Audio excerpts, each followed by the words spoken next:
first of the Barbary Wars, a conflict of money, morals, and men. When the price is raised and pirates plunder, what will be done? Ever since the 16th century, Muslim pirates controlled the lanes of the Mediterranean Sea using brute force. Their money-making tactic was to board and overwhelm merchant ships, taking them captive and applying a ransom on their freedom. If the ransom was not paid in time by their home countries, they would sell them as slaves, funding their future attacks. In time, most nations decided to pay the sultans yearly in exchange for safe travel through the Mediterranean. As a colony of Britain, the American colonial ships had been protected by the Royal Navy and multiple treaties set in place with the Barbary state. The issue arose when the United States gained independence, as the protection provided by the British Empire had been severed. No longer was the US protected.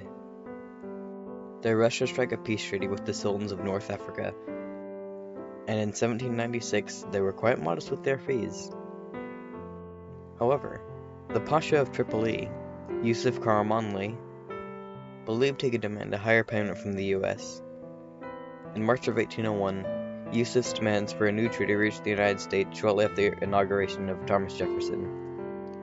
Jefferson had long disagreed with paying tribute, and argued that building a navy would be cheaper than giving in to the Sultan's rising demands.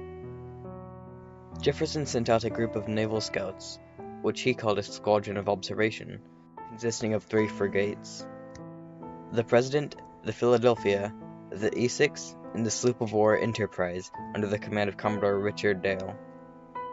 Upon his arrival in Tripoli, Dale had been informed something chilling. Tripoli had declared war on the United States on May 10, 1801. His mission was now war rather than observation, and Dale sent most of his squadron to Tripoli. The harbor was protected by a rocky reef, and as such was difficult to approach. Dale had been given instructions to attack and wasn't willing to make that call, so ordered his fleet to maintain a small blockade near the port of Tripoli. However, not all of his fellow officers took as much as a passive approach.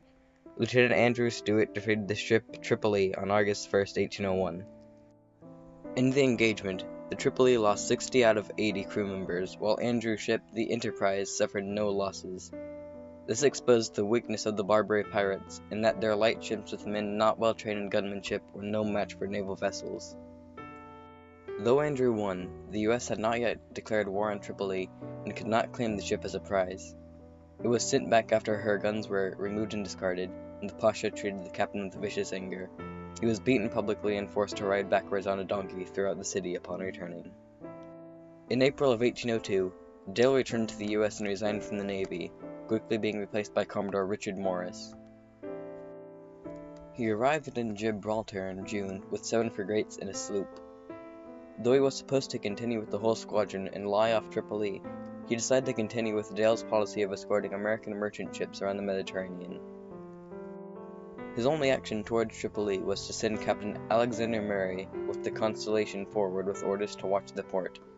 In September of 1803, Morris was called back to the United States, and furious with his lack of initiative, Jefferson dismissed him from the Navy. By this point, the US had been at war at Tripoli for 2 years, and not much had happened to resolve the conflict. This had all changed with the new commander of the Mediterranean Squadron, Commodore Edward Preble. Given command in June 1803, he was a veteran of the Continental Army and had been a prisoner aboard the prison hulk Jersey. He had a reputation for being short-tempered and stern, but was admired for courage, fairness, and expertise as a mariner. Upon arriving in the Mediterranean, Preble regathered his squadron under new rules. They put in place 106 points to cover every detail of conduct and discipline. In October 1803, his men faced their first major run-in with the enemy at Tripoli. October 31st, Captain William Bainbridge captained the Philadelphia on an uncharted reef near the entrance to Tripoli harbor. He had been trying to intercept 2 Tripolitan ships at the time, and now with his ship stranded and listing to one side, he was defenseless to the pirates. Bainbridge attempted to lighten the ship by throwing the cannons overboard and cutting off the foremast, but the Philadelphia stayed stuck on the reef. Having no choice, Bainbridge surrendered the boat to Tripoli. This greatly embarrassed the Americans and greatly increased Tripoli's power. Preble knew that there was no hope of recovering the Philadelphia from Tripoli, and that the ship had been destroyed, and decided to send a raiding party to the harbor where they would burn the American frigate. The leader of said party was Stephen Decatur. The place called for Decatur to sail into the harbor in the dead of night using a captured Tripoli ship renamed the Intrepid. Her lines would help disguise the men and allow an approach to the Philadelphia.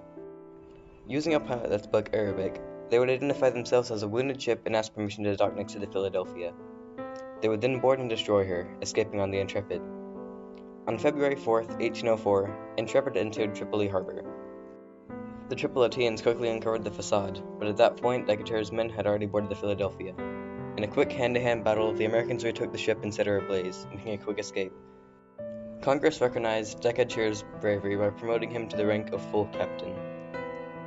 Following the burning of the Philadelphia, Preble moved ahead with plans to attack the city of Tripoli directly. He hoped to force Tripoli to accept peace with the United States and win the freedom of Bainbridge and his crew. The loss of the Philadelphia demonstrated that Preble would need shallow draft ships for the attack, so he decided to borrow 6 gunboats and 2 bomb catches from King Ferdinand, the fourth of the 2 Sicilies. He then planned a series of assaults through August 1804. The first attack took place on August 3rd. The bomb catches shelled the city while the Constitution attacked the shore batteries. The Tripolitans had 11 gunboats available to fight the American attack. Already outnumbered, the American forces were cut in two as winds allowed only 3 of the attacking gunboats to enter the harbor. The battle continued for 2.5 hours, and the Americans boarded 6 of the enemy vessels. 3 enemy gunboats had been captured and 3 more sunken. The Constitution destroyed the shore's defenses and turned their force to the Pasha's castle. Only 14 American casualties amassed throughout the entire day. During the month of August, 4 more attacks were succeeded upon the city, and with each attack, Preble sent a message negotiating a payment for the American prisoners from the Philadelphia. Preble continued his attacks. In September, Preble conceived a plan to run a raiding party into Tripoli harbor. The Intrepid, loaded with hundreds of barrels of gunpowder, would sail into the harbor with a volunteer crew. After situating herself among the Tripolitan fleet, she was to be abandoned and detonated, destroying a number of corsair ships. Moments after she approached the enemy ships, the pirates spotted the Americans, and cannon fire broke out between the vessels. A direct hit ignited the gunpowder, obliterating the ship and the crew of 13. That same month, Commander Samuel Barron arrived off Tripoli with reinforcements. Because he was a higher rank than Preble, Barron would take control of the squadron. Stung by what he saw as an emotion, Preble returned to the United States. Barron continued the blockade of Tripoli, but stopped the attacks and developed an approach of peace by undermining the authority of the Pasha. William Eaton, the American consul in Tunis, suggested that they replace Yusuf with his oldest brother Hamid, who was in exile in Egypt. Eaton assembled an army of mercenaries in Egypt, supported by a group of Marines from the American ship Argus. Eaton and Hamid reached the city of Derna in April, and with the help of Argus, the Hornet, and the Nautilus, Derna was captured and the back door of Tripoli was opened. Fearing his overthrow was near, Yusuf agreed to negotiate a peace. On June 4, 1805, he accepted the last American offer at $60,000 for the release of the American prisoners and approved a new treaty that did not require tribute payments. The United States had come out victorious over the pirates, returning home with minimal losses and the crew of the Philadelphia safe.